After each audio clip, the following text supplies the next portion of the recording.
코딩을 약간 분위기로 한다. 아니면 작은 AI 에이전트가 뭐랄까 내 컴퓨터에서 스스로 코드를 짜고 막 실행한다면 어떨까요? 오늘은 당신이 보내주신 여러 자료들을 바탕으로 AI 코딩의 아주 흥미로운 두 가지 흐름, 바로 바이브 코딩이랑 에이전틱 코딩에 대해 좀 깊게 파헤쳐 보려고 합니다.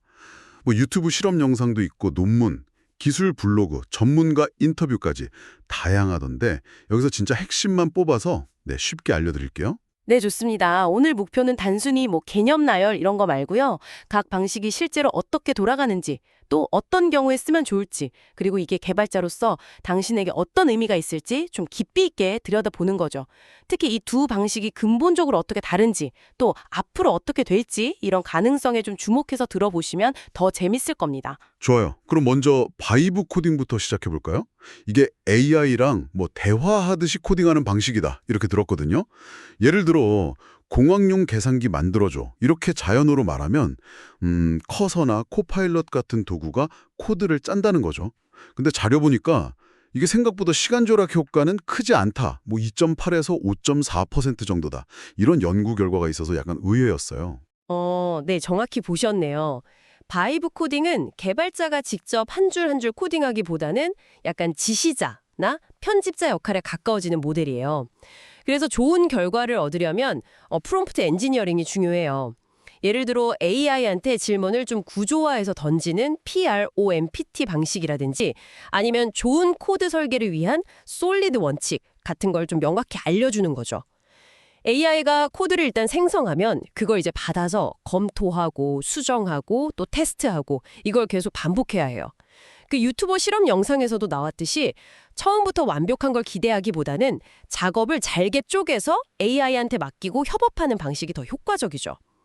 시간 절약 효과가 기대만큼 크지 않은 건 바로 이런 프롬프트 고치고 결과물 확인하고 하는 새로운 작업들이 생기기 때문일 수 있어요. 아, 그렇군요. 그래도 뭔가 프로토타입을 빨리 만들어 본다거나 아니면 코딩 경험이 좀 적어도 아이디어를 바로 시도해 볼 수 있다는 건 확실히 장점 같아 보이네요. 개인 웹사이트 만들 때 이럴 때 좋겠어요. 네, 물론이죠. 그런 장점은 분명히 있습니다. 하지만 단점도 좀 명확한 편이에요. AI가 만든 코드는 사실 버그가 좀 많거나 이걸 AI 슬롭이라고도 부르더라고요. 품질이 낮거나 좀 신뢰하기 어려운 코드들요. 그리고 품질이나 유지보성이 좀 떨어질 수도 있고요. 또 보안 취약점을 만들 위험도 무시할 순 없죠. 특히 코드를 깊이 이해하지 않고 그냥 결과만 가져다 쓰면 뭐랄까 운전하는 법도 잘 모르면서 자율주행차 타는 거랑 좀 비슷하게 위험할 수 있다는 거죠. 그리고 주니어 개발자들의 문제 해결 능력이 떨어질 수 있다는 우려도 있고요.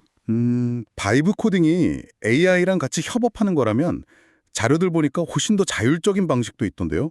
그게 혹시 에이전틱 코딩인가요? 아, 네, 맞습니다. 딱 좋은 비유인데요. 바이브 코딩이 AI 보조조종사라면 에이전틱 코딩은 거의 AI 자율조종사라고 할 수 있어요. 개발자가 그냥 높은 수준의 목표, 예를 들어 파이썬 2 코드를 3버전으로 마이그레이션 해줘. 이렇게만 딱 던져주면요. 그러면 클로우드 코드나 코드X 같은 AI 에이전트가 알아서 계획을 세우고 심지어 파일 시스템에 접근해서 코드를 직접 읽고 수정하고 터미널 명령어 실행하고 테스트까지 자기가 다 완료해요. 와, 진짜 자율성이 엄청나네요.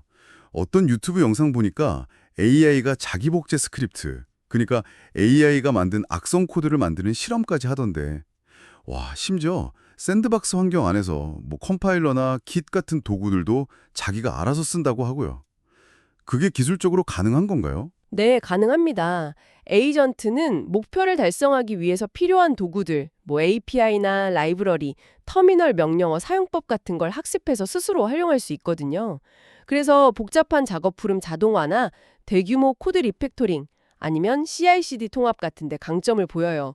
CI/CD 통합은 코드 변경하면 자동화로 빌드하고 배포하는 과정에 연결하는 걸 말하죠. 에러가 나면 자기가 고치려고 시도도 하고요. 자기가 뭘 했는지 과정을 다 기록으로 남겨서 투명성도 높이려고 하고요. 물론 샌드박스 환경이나 자원 제한, 위험한 명령어는 차단하려는 시도 같은 안전장치가 있긴 하지만요. 그래도 시스템 접근 권한을 갖는다는 것 자체가 근본적인 위험은 당연히 존재하죠. 그래서 그 영상 만든 분도 이게 판도라의 상자가 될 수 있다 이렇게 경고했군요. 아, 컴퓨터 접근 권한을 그냥 주는 건 정말 신중해야겠네요. 가상머신 같은 데서만 돌려야 하는 거고요. 그리고 우회 가능성은 항상 있다는 것도 기억해야 하고요. 반면에 에이전틱 코딩은 기업 수준의 자동화 작업이나 오래된 시스템 현대화, 아니면 반복적인 엔지니어링 작업들, 예를 들면 의존성 업데이트 계속 해줘야 하는 거나 버그 수정 같은 거요. 이런 데 더 유용할 수 있습니다. 개발자의 역할도 변하는 거군요. 직접 코드 짜는 시간은 줄어들고 그 대신에 시스템 전체를 설계하거나 AI가 만든 결과를 검증하고 어떤 방향으로 갈지 전략적인 판단을 내리는 역할이 더 중요해지는 거네요. 그리고 자료 중에 그 티타임즈 TV 인터뷰 보니까 시니어 개발자의 경험과 판단이 오히려 더 중요해지고 디버깅 부담이 줄어서 경력을 더 오래 이어가는 데 도움이 될 수도 있다. 이런 시각도 있던데 흥미롭더라고요. 그렇죠. 그 자료에 나왔던 만수의 코카콜라 비유가 딱 맞는 것 같아요. 결국 좋은 AI 코딩 도구는 누구나 쉽게 쓸 수 있게 될 거라는 거죠. 기술의 민주화라고 할까요? 그렇게 되면 이제 도구 자체가 중요한 게 아니라 그 도구를 써서 어떤 가치를 만들어내느냐, 이게 핵심이 될 겁니다.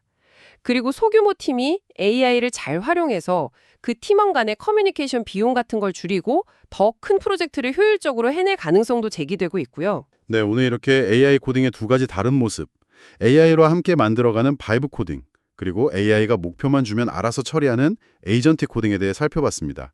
각각 장단점도 뚜렷하고 또 어울리는 쓰임새도 다르다는 걸 확실히 알 수 있었네요. 네, 중요한 점은 AI가 개발자를 그냥 대체한다, 이런 단순한 문제라기보다는요, 개발하는 방식 자체와 또 필요한 역량을 바꾸고 있다는 점인 것 같습니다. 그리고 두 방식 모두 아직 완벽한 건 아니에요. 코드 품질 문제, 보안 문제, 그리고 우리 인간 개발자들이 계속 성장해야 하는 문제, 이런 고민들이 여전히 필요합니다. 특히 에이전틱 코딩의 그 자율성은 편리함과 동시에 아주 새로운 종류의 위험을 안고 있다는 걸 꼭 기억해야 할 것 같습니다. AI가 점점 더 많은 코드를 짜게 될 미래에 우리는 어떻게 하면 코드의 품질과 안전을 잘 지키면서 동시에 인간 고유의 창의성이나 문제 해결 능력을 계속 키워나갈 수 있을까요? 특히 이제 막 코딩을 배우기 시작하는 분들에게는 또 어떤 새로운 기회와 도전이 기다리고 있을지 이 질문에 대한 당신의 생각을 한번 정리해 보시는 건 어떨까요?